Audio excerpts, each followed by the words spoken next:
yo sé, porque cada vez que viene hay unos merequeteques en este programa, que muchos de ustedes a lo mejor traen unos rollasazazos, yo qué sé, con fraudes, con despojos, con testamentos, con intestados, con dramas, con compras, con ventas. Entonces traje a mi notario de mi vida y de mi amor, el licenciado, porque los notarios son abogados, Eugenio Castañeda, de la Notaría 211 de la Ciudad de México. De la Ciudad de México. 2 veces consejero del Colegio de Notarios de la Ciudad de México, consejero permanente de la Unión Internacional de Notariado y miembro de la Comisión de Comunicación Social del Colegio de Notarios de la Ciudad de México. No es cualquier nota. A ver, voy a empezar con la primera. Buenas tardes, licenciado. Hola, Marta. ¿Cómo estás? Bien. Profesor, maestro, así le vamos a decir. ¿Listo? Listo, Ok. listo. Gracias por la invitación. Compré una casa hace 10 años con un contrato privado, pero nunca la escrituré. Ahora quiero venderla y me dicen que no soy la propietaria legal. ¿Es cierto? Pues sí, por desgracia es cierto. Si compraste con un contrato privado y nunca la escrituraste, pues tenemos un problema. Aunque tengas un contrato privado que en principio es un documento válido, Ajá. quien tiene la titularidad registral, y voy a decir qué es eso, es decir, que tiene una escritura inscrita en el registro público de la propiedad, que puede ser una persona distinta de la que te la vendió, entonces tienes un problema, porque tienes que regularizar la propiedad a tu nombre mediante un proceso de escrituración, aunque sea extemporánea.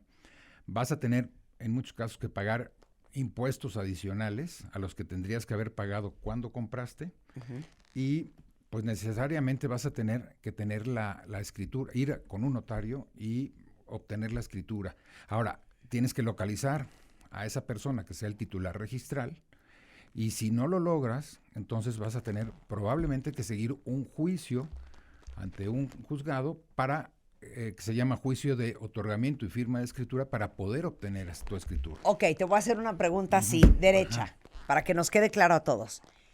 El dueño de la propiedad es la persona que sale en la escritura. Exacto, y la que está inscrita en el registro público de la propiedad. ¿Te parece la peor idea no escriturar lo que compraste inmediatamente? Es la peor idea, es la peor idea.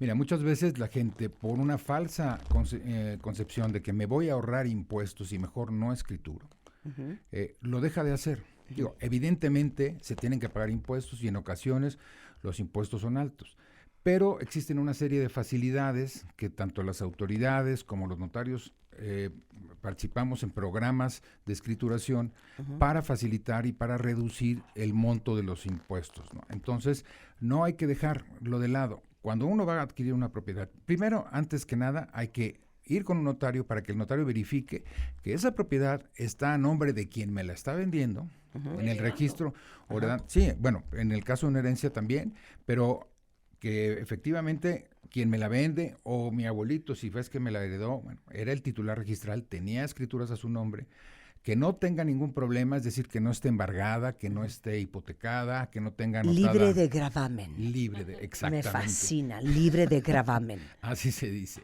Entonces, primero, ir con el experto, ir con el notario. Esto es como ir con el doctor cuando te duele algo y no te automediques, Claro, ¿no? Hay que ir con alguien que sepa, que te asesore y que te diga por dónde. Yo no doy paso sin que Eugenio me autorice. Esta es preciosa. Esta les va a encantar porque no saben lo que van a aprender. No voy a decir sus nombres porque quiero que tengan su privacidad. Exacto, muy bien. Mi mamá puso su casa a nombre de mi hermana y mío. Y se establece que ella vivirá ahí como usufructo. Usufructo. Ok. Ella vive con su pareja. ¿Quién, Un bueno para nada. ¿Tu La mamá? La La mamá ok. tiene un marido Ok, que bueno. dice la hijastra que es un bueno para nada. Mi mamá puede cambiar su escritura y ponerla a nombre de otra persona sin nuestro consentimiento. A ver, ella es usufructuaria. Si se estableció así en la escritura cuando adquirieron... Pero explica que es A ver, usufructuaria. mira, hay la propiedad jurídicamente o legalmente se puede, y esto es quiero que me lo entienda, a ver si es fácil darme a entender, se puede desmembrar, ¿no? Virtualmente, no es que...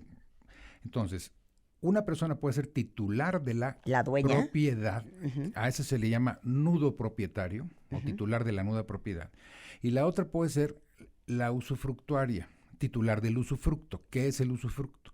El usufructo lo define la ley como el derecho real y temporal de disfrutar de los bienes ajenos. ¿Qué quiere decir? Si yo compro una casa, me reservo el usufructo y le doy la nuda propiedad a mis hijas, yo tengo derecho a usarla y a disfrutarla mientras yo viva. El usufructo normalmente se constituye como vitalicio, ¿sí? Cuando yo fallezca, ese usufructo se consolida con la nuda propiedad, ¿no? Vamos, esto... Por eso, el usufructo no pasa al marido de la mamá. Al marido de la mamá, salvo que se haya constituido como un usufructo sucesivo. Eso es una cuestión que habría que ver en la escritura. Pero si la señora compró, ella es usufructuaria, las hijas son las titulares de la nuda propiedad, o sea, son las dueñas. Y primero ella no puede vender la casa, ¿no? No puede ceder el usufructo. Ese usufructo es un derecho real y que le pertenece exclusivamente a ella. En el momento en que ella falte, las hijas pueden decirle al concubino o al novio de la mamá: lárgate. Adiós, que te vaya bien. Lárgate. Por eso, la angustia de ellas es, ella no puede cambiar la escritura ya, ¿no? No porque puede tú eres cambiar la dueña junto con tu hermana. Claro, sí, ¿no? Ahora, lo único que tendrías que averiguar es que si ese usufructo que tiene tu mamá no es sucesivo, Exacto. y no se lo va a, digamos que enganchar al marido. Exacto. Si no, el día que tu mamá se muera, largas al señor. Efectivamente. Me parece muy bien. A ver, esta es preciosa.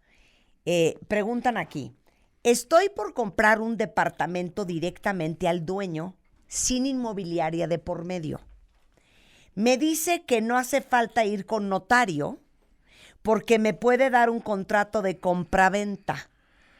¿Es el caso? ¿Eso me protege? No, eso es lo mismo que mencionábamos al principio. Ese contrato de compraventa es un contrato privado, ¿sí? Sí. Aunque él sea el legítimo dueño y tenga escrituras a su nombre, si simplemente celebran un contrato privado, tú vas a quedar colgada de la brocha, ¿sí? Porque a esta persona le pueden embargar el inmueble, se lo puede vender a otra persona, a lo mejor el inmueble está hipotecado, o sea, tú no tienes escrituras del inmueble y vas a tener ese pendiente, y en algún momento tú o tus herederos van a tener que regularizar esa propiedad yendo a un notario y obteniendo la escritura pública, que va a ser su escudo protector. Por eso decimos los notarios, la escritura es tu escudo protector. Es Ya. lo que te Es que, a ver, protege. es bien importante que entiendan algo cuando van a comprar, porque me lo acaba de explicar antier Eugenio. Hay cosas que uno tiene que pagar sí o sí. ¿Duele pagarlas? Claro que duele. Pero solamente pagando eso, trabajando con un notario, ahorita les va a desglosar lo que cuesta escriturar, es que uno puede estar protegido y que nadie te puede quitar tu casa, aunque se metan a vivir ahí. Háblame de ese 4, 5, 6%. Mira. Desglósamelo. Existe la percepción, que no es muy exacta ni a veces cierta, de que los notarios cobramos muy caro, ¿no? ¿Qué pasa? Los notarios tenemos una obligación impuesta por las leyes, tanto federales como de cada estado, de actuar como recaudadores del fisco. Es decir, si tú vas a comprar o vas a vender una propiedad, nosotros somos los responsables, y somos además responsables solidarios frente a la autoridad, de calcular los impuestos que causa la operación. ¿Eso qué significa? Que cuando tú escrituras, pagas un porcentaje, y del componente de una factura, yo te diría que más del 80% son impuestos, derechos y gastos notariales que no son para el notario. Ok, sí. No, vamos a desglosarlo. Ajá. Bueno.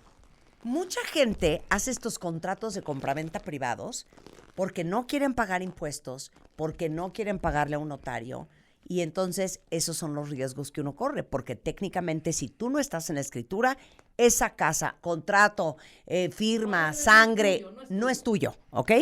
Por eso tienes que escriturar. Entonces, pensemos que alguien de ustedes va a comprar una casa, un departamento, que cuesta $1,000,000 pesos. Bien. Sácame los cálculos. Bueno, sí, mira, a ojo de buen cubero. A ojo de buen cubero. A ver, si la casa está en la Ciudad de México, ¿no? Y cuesta $1,000,000, Sí. ahí primero que nada te tienes que fijar en cuál es el valor catastral que viene en la boleta predial, ¿no? En la Ciudad de México existe un programa que se llama la jornada notarial. Todos los notarios estamos, tenemos que tramitar en esos casos y orientar a la persona que se trate. Cuando se trata de una casa habitación, esto aplica nada más para casa habitación, no Sí. aplica ni para terrenos, ni para oficinas, ni nada. Si la boleta dice menos de $1,000,000, tienes derecho a un descuento sustancial en el pago del impuesto sobre adquisición de inmuebles. Entonces, en este caso, el costo de una escritura, incluyendo impuestos, registro público de la propiedad, certificado de gravámenes, constancia de zonificación, constancias de no adeudos de agua y de predial, que es toda la documentación que necesita para hacer una escritura, a lo mejor te va a salir en un 3-4% de ese $1,000,000, lo cual es un ahorro muy importante, ¿no? O sea, Estamos hablando de $40,000. 40,000 pesos. 50,000 pesos. Escriturar Sí. esa propiedad. Pero cuando sube el valor de la propiedad y el valor está por encima, digamos, de $1,500,000, $1,600,000, ya no entran en estos programas de facilidades y de descuentos.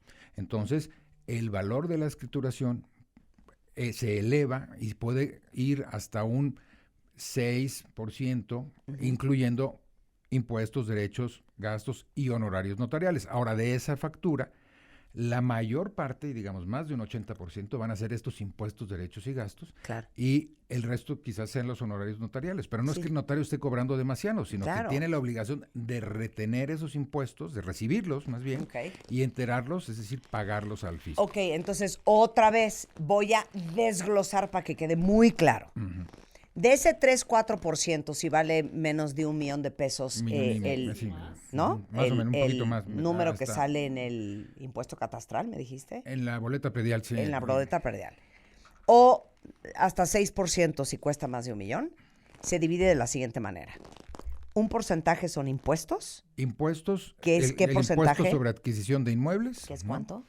¿Qué En el porcentaje? caso de un inmueble barato, puede ser el 1, el 2%, dependiendo del valor catastral. Ok. Aparte del impuesto, Tienes que está- pagar los derechos del registro público de la propiedad. ¿Sí? Tienes que pagar la obtención de un certificado de libertad de gravámenes en del propio registro. sí, que la ¿no? casa no está embargada, que no debe dinero, que no hay broncas. Que constancias de adeudos de predial y de agua, es decir, Ajá. que no tiene adeudos, es un requisito indispensable, y una constancia de zonificación de uso de suelo, es decir, cuál es el uso de suelo autorizado, porque si tú compras un departamento para vivirlo, pues lógicamente no puedes poner un negocio ahí, ¿no? Todo eso hay que pagarlo sí o sí. Eso hay que Y pagarlo, después sí o un sí. cachito es los honorarios por toda la chamba que va a hacer el notario. Efectivamente, porque además nosotros tenemos después la obligación tanto de pagar los impuestos como de inscribir la escritura en el registro público de la propiedad para poder entregar tu escritura debidamente inscrita y que tú no tengas ninguna bronca, ¿no? Nunca se ahorren los gastos de escrituración. Así es. Porque si ustedes no son los dueños de la propiedad en una escritura, aunque tengan un contrato de compraventa, ustedes técnicamente no son los dueños. ¿Estamos? Así es. Ok. Siguiente pregunta. Esta está buenísima. Yo tengo una casa Sí. de 2 pisos. Muy bien. Le quiero heredar la planta baja a una hija y la planta alta a la otra. ¿Eso cómo se hace? Mira, Dile la verdad. técnicamente se puede hacer, ¿no? O sea, si yo en mi testamento pongo que les heredo en copropiedad a mis hijos la planta baja y la planta alta respectivamente, van a adquirir no exactamente un departamento o una vivienda específicamente, sino van a adquirir un porcentaje de la copropiedad que se constituya al heredar. Entonces, ¿qué tiene que hacer la mamá? Entonces, bueno, la mamá puede decir, en un momento dado, decir, le heredo a mi hija los derechos de copropiedad que representen la parte de arriba, ¿no? En un X porcentaje, y a mi otra hija los derechos de copropiedad que representan la parte de abajo, independientemente de que se haga un cálculo exacto. Ahora, lo ideal es constituir un régimen de propiedad en condominio.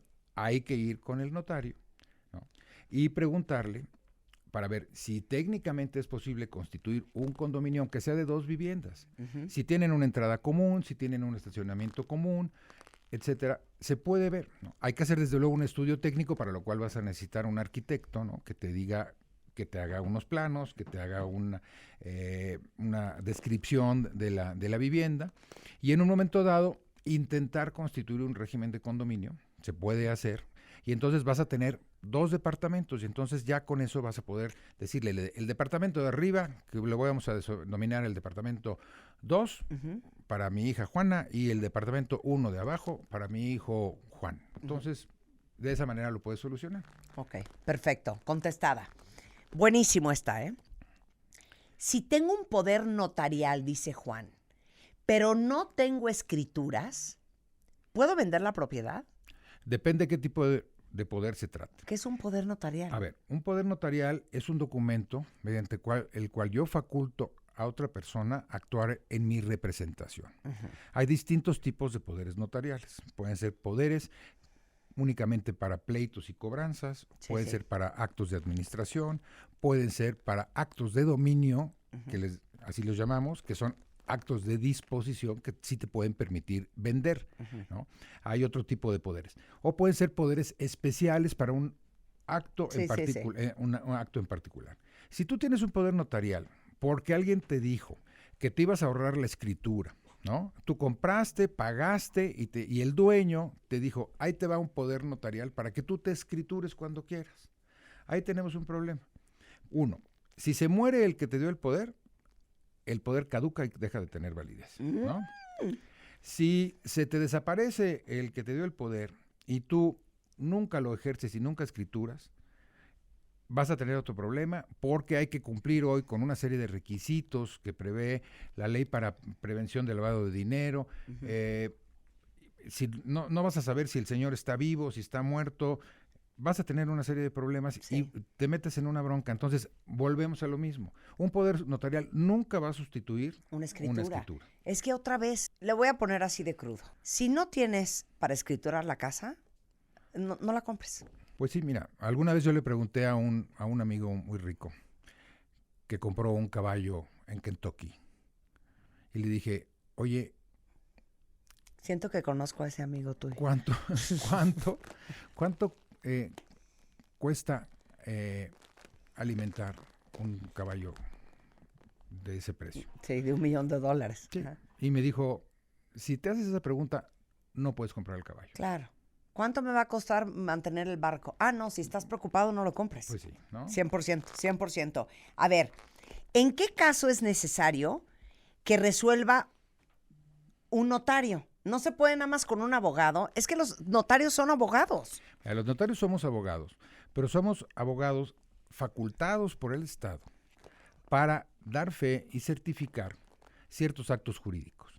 ¿Qué quiere decir esto? Que los actos que se otorgan ante notario y que se formalizan mediante un acta notarial o una escritura pública son la verdad legal. Entonces, esto, una vez además de que se inscribe en el registro público, digamos, vuelvo a decir, es tu escudo protector. Nadie lo va a poder echar abajo, salvo que haya habido un procedimiento fraudulento, salvo que las cosas no se hayan hecho como Dios manda, pero en el 99.9% de los casos, la escritura hecha ante notario te garantiza esta certeza y esa seguridad. Si lo haces únicamente ante un abogado que te va a hacer un contrato, a lo mejor muy bien hecho, un contrato privado, pero ese contrato privado, repito, no te va a dar la certeza ni la seguridad que te da la escritura pública. Ay, no, es que oigo estas historias y me quiero matar, cuentavientes. No, hija. A ver, compró un departamento en Tlalnepantla. Tlalnepantla, que es Estado de México. Estado de México. Bueno, ahorita nos ayudas con un amigo tuyo del Estado de México, ¿no? Lo liquidó. No le dieron la cancelación de hipoteca. Resulta que ya no está registrado en el registro público y ya se murió el notario al que le pagué y no lo registró. Ya estar por cumplir el término de la hipoteca. A ver, no estoy entendiendo muy bien pero si ella compró y la vivienda estaba hipotecada, debe haber un procedimiento de cancelación de la hipoteca, se llama escritura de cancelación de hipoteca. Esa escritura la tiene que firmar la institución que haya dado el crédito para adquirir la vivienda. Si ya se murió el titular, El notario se murió. No, se murió el notario. Sí. Pero si le entregó la escritura que no la registró. Bueno, no la registró, pero sí la tiene, puede ir con otro notario que le ayude a inscribir la escritura en el registro público de la propiedad si tiene la escritura de cancelación de hipoteca. Ok, ¿no tienes una amistad en el Estado de México? Porque mucha gente nos está preguntando. Sí, que un notario en el Estado de México. No, hay muchísimos. Digo, ahorita no la traigo la lista aquí, pero la ponemos al rato si quieres en el Twitter.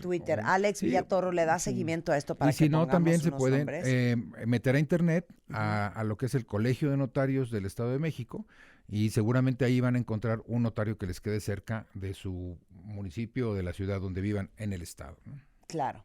A ver, esto está buenísimo.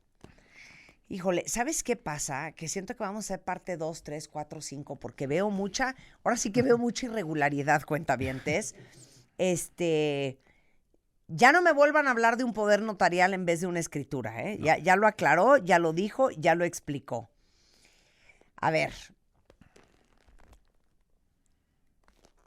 Heredé la casa de mi madre y resulta que la escritura tiene una reserva de dominio.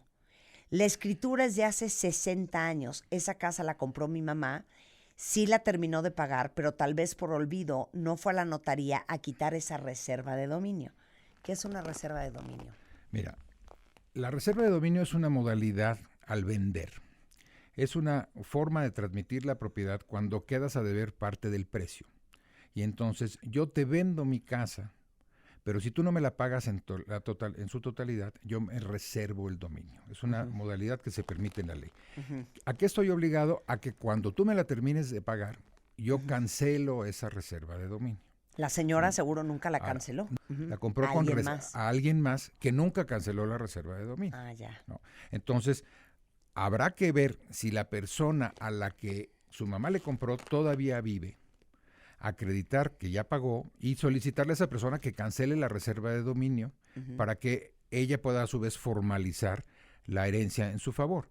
Si esa persona que le vendió a su mamá ya no vive, habrá que ver si existen herederos de esa persona y un albacea que pueda realizar y reconocer la cancelación de la reserva de dominio.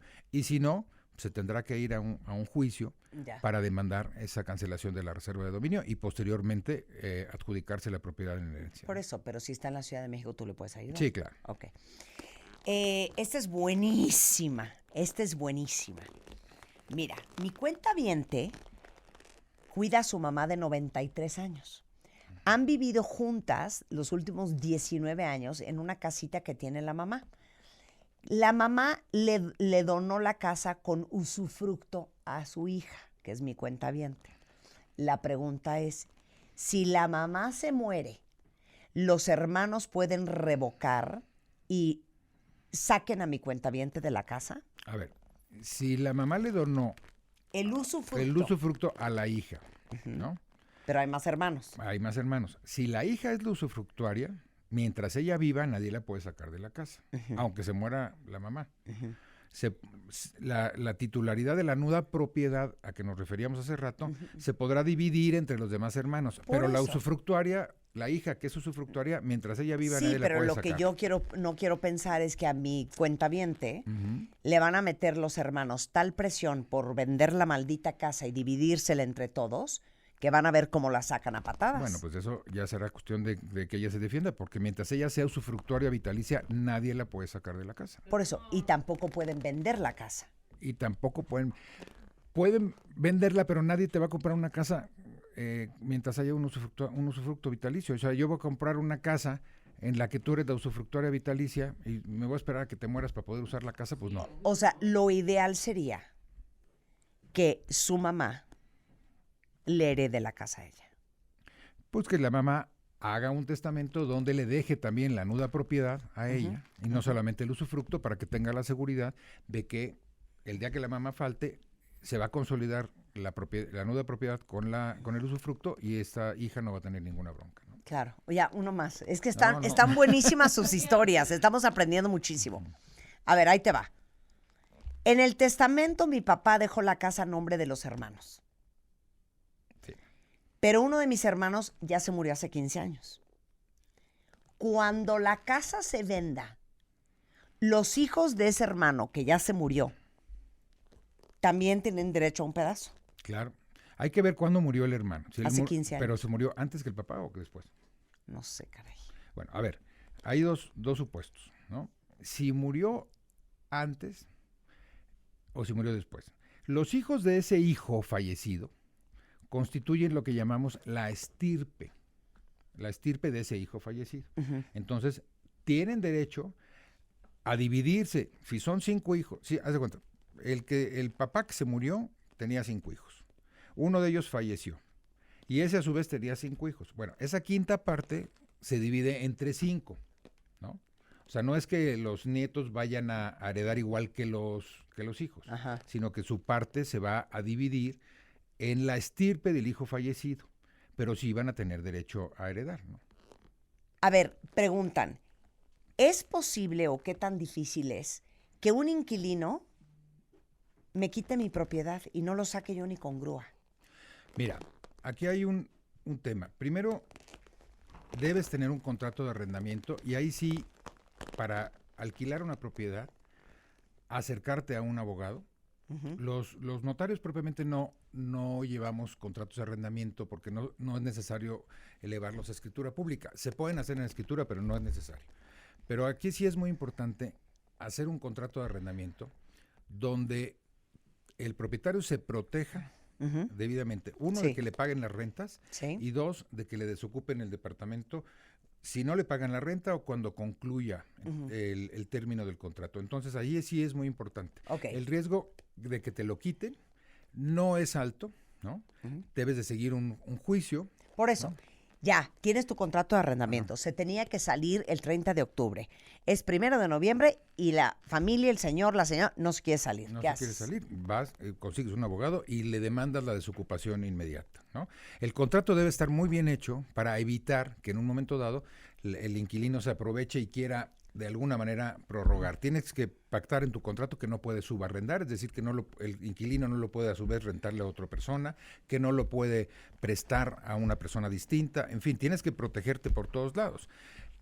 No es que te vayas a quedar sin esa propiedad, te vas a meter en un problema si no tienes un contrato bien hecho. Claro. Pero el riesgo que te despojen, en este caso específico, es Sí. bajo. Ok, perdón.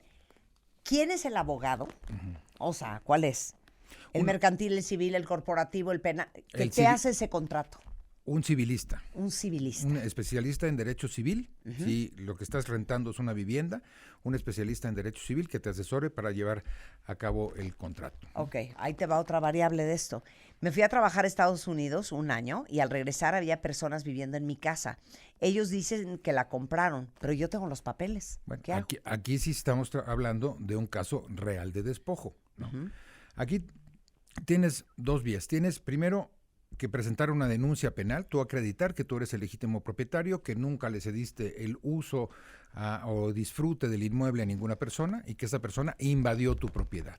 Entonces, ahí lo que necesitas es un abogado penalista que presente una denuncia por despojo, acreditar que tú eres el propietario y el despojo en este caso es un delito, ¿no? Ahora, hay otra variable, es que hayan falsificado documentos o que hayan suplantado tu identidad.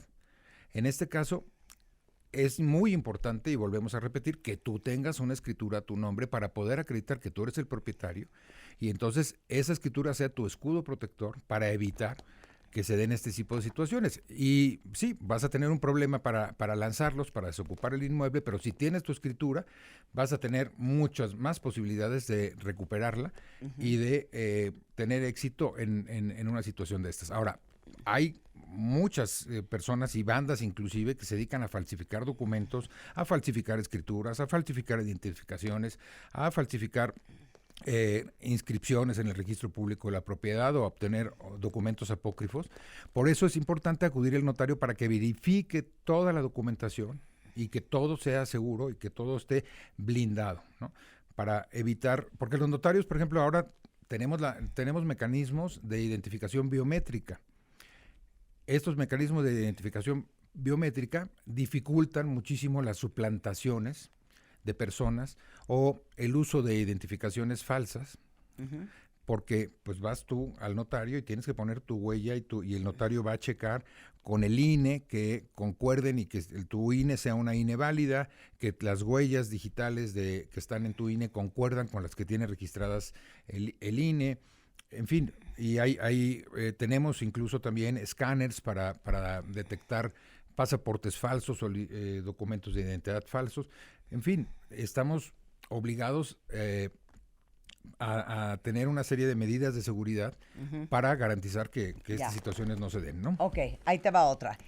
Un conocido me dijo que con copias de mi identificación y la escritura pueden vender mi casa sin que yo me dé cuenta. Volvemos a lo mismo. O sea, hay muchos intentos de suplantación, hay muchos intentos de falsificación o falsificaciones propiamente dichas de identificaciones, ¿no? Por eso es muy importante que no mandes, por ejemplo, tú por tus redes sociales fotografías o escaneos de tus identificaciones a personas que no sean de tu absoluta confianza, que no compartas tus identificaciones o las vayas a dejar perdidas por ahí y que alguien pueda hacer mal uso de ellas. Porque sí pueden vender. Porque no es que puedan vender, pueden hacer mal uso de ellos e intentar suplantar tu persona y en un momento dado cometer un delito, ¿no? Eso, evidentemente, los documentos personales, pues hay que resguardarlos, y no andarlos compartiendo en las redes sociales, y no andar compartiendo tus fotografías de tu pasaporte o de tu identificación por WhatsApp. Este tipo de situaciones hay que tratar de evitarlas, ¿no? Ok, es que estoy estirando la liga porque me encantó el tema. Es que qué divertido es hablar con alguien que sabe tanto, ¿no? Híjole, esto está horrendo. Es que lo de los testamentos, cuentavientes, pues ¿no fue septiembre testamentos? Fue en septiembre, el mes del testamento, como siempre lo hacemos cada año. Esto está horrendo. Me acabo de enterar que mi mamá hizo un testamento a nombre de una ahijada que nadie conoce. Mi mamá tiene 94 años y el notario ya no nos permitió cambiarlo. ¿Qué hacemos? Bueno, es que primero yo no puedo cambiar el testamento de mi mamá. Sí. En México existe lo que se llama la libertad absoluta para testar. Si mi mamá, en pleno uso de sus facultades, otorgó testamento y se lo dejó todo a la ahijada, pues mala tarde para las hijas. Si las hijas no la cuidaban, no se portaban bien, la señora tuvo razones para desheredarlas y nombrar a la ahijada, el testamento es válido. Ahora, si lo hizo a los 94 años, pues el notario ante quien lo hizo debió cerciorarse de su plena capacidad para testar y le debió haber llamado la atención que no dejara como herederos a sus hijos. Entonces hay que ver primero si la señora tenía en realidad plena capacidad para testar, si el testamento es válido, etcétera, ¿no? Sí, qué horror. O sea, qué espanto. Entonces ahí pues sí tenemos un problema, porque si mi mamá realmente, mira, a ver, yo conozco casos de personas que le dejan su dinero y su herencia a la Sociedad Protectora de Animales y que los hijos o los sobrinos el día de mañana pretenden impugnar el testamento, aunque esa persona estaba plenamente consciente de lo que estaba haciendo y simplemente no le dio la gana dejársela a sus hijos porque los hijos no habían sido buenos o porque los sobrinos nunca lo habían atendido, etcétera. Si estamos en ese supuesto, el testamento es válido. Solamente el testamento puede resultar inoficioso, dice la ley, cuando yo tengo que dejar la obligación de dejarle alimentos a alguien. Si tengo hijos menores de edad, tengo hijos discapacitados o parientes directos que no pueden trabajar y no tienen recursos, les tengo que dejar alimentos. En ese caso es la única excepción por la cual se puede invalidar parcialmente un testamento hasta donde hagan falta los alimentos. Ya, en 30 segundos. Me encantó esta. ¿Qué es mejor? ¿Heredar a tus hijos una casa en un testamento o donárselas en vida? Mientras tú seas propietario, tienes el control de tus bienes. Yo recomiendo dejarlas en un testamento, porque yo puedo cambiar mi testamento cuando me dé la gana, pero yo también puedo vender mi casa o puedo regalarla o puedo hacer con ella lo que me dé la gana. Si se las dono en vida, ¿sí? El efecto huevos te van a traer. No, oye, yo no sé con quién se van a casar mis hijos y que el día de mañana me digan: fíjate, papá, que te vamos a llevar a un asilo muy bonito porque la casa ya es nuestra y ya nos la regalaste. Sí. Entonces, ese es un riesgo. No te gusta la donación en vida. No me encanta, ¿no? Salvo casos excepcionales, pero por eso mejor hay que acudir al experto. Dios de mi vida. Ok, ahí les va. El notario Eugenio Castañeda está en la Ciudad de México. ya nos prometió que nos va a dar una lista de notarios en el Estado de México. Pero mientras tanto, los que necesitan un notario en la Ciudad de México, yo con mucho gusto les comparto el mío. Es 55 5601 2105. 55 5601 2105. Igualmente, si se meten al colegio de notarios.org.mx. Así es. O sea, los notarios son los que son, ¿no? Sí. ¿Sigue siendo que se tiene que morir uno para que suba otro? Tiene que morirse o renunciar uno, no es para que suba, para que se abra una vacante y entonces se abra un concurso que se llama examen de oposición para que los aspirantes al notario puedan cubrir esa vacante, ¿no? O sea, son los que son.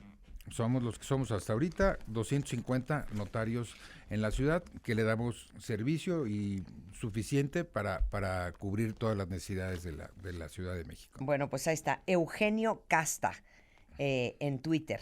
Es Eugenio Castañeda de la Notaría 211. Un placer.